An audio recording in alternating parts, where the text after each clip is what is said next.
Realme তাদের C সিরিজে আরেকটি ফোন লঞ্চ করতে যাচ্ছে, এটা হলো রিয়েলমি C63। এই ফোনটি দেখতে অনেক সুন্দর হতে যাচ্ছে এবং এই ফোনটির থিকনেস পাচ্ছি আমরা 7.7 mm এবং ওয়েট পাচ্ছি 189 গ্রাম। এই ফোনটির ডিসপ্লেতে ব্যবহার করা হবে 6.78 ইঞ্চির একটি IPS LCD প্যানেল, যেটা নাকি 90 হার্জ রিফ্রেশের সাথে লঞ্চ করা হবে।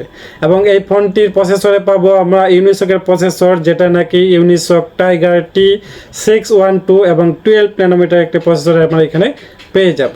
এবং এই ফোনটি রান করবে Android 14-এ, এখানে রিয়েলমি UI 5.0 পেয়ে যাব।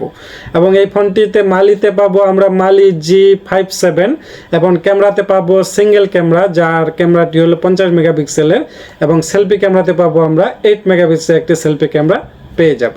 এবং এই ফোনটির ব্যাটারি সেকশনে পাবো আমরা 5000 mAh ব্যাটারির সাথে একটি 45 ওয়াটের ফাস্ট চার্জার।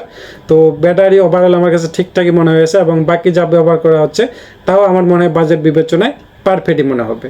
এবং এই ফোনটি কিন্তু দুইটি ভেরিয়েন্টে পাওয়া যাবে, 6GB 128GB এবং 8GB 256GBর সাথে।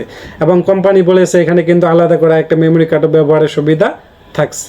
তো ওভারঅল এই ফোনটি কেমন হবে লঞ্চ করার পরেই বোঝা যাবে। তবে এই ফোনটি কিন্তু লঞ্চ করা হবে আগামী জুন মাসের 4 তারিখে লঞ্চ করা হবে এই ফোনটি। তো অপেক্ষায় থাকুন এই ফোনটির ফুল রিভিউর জন্য।